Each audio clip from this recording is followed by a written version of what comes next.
So this is Rosie, a 1940 Karrier K6 winch truck, and I'm currently working on her in the workshop. Just dropped some spark plugs in her and I was quite surprised at the difference. I'm still waiting for HT leads and a distributor cap, but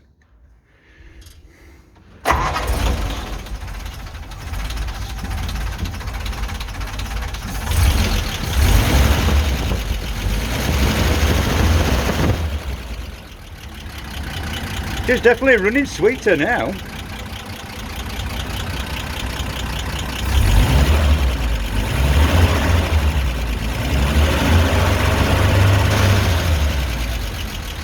Please check the channel for the full videos on Rosie, the Karrier K6 winch truck.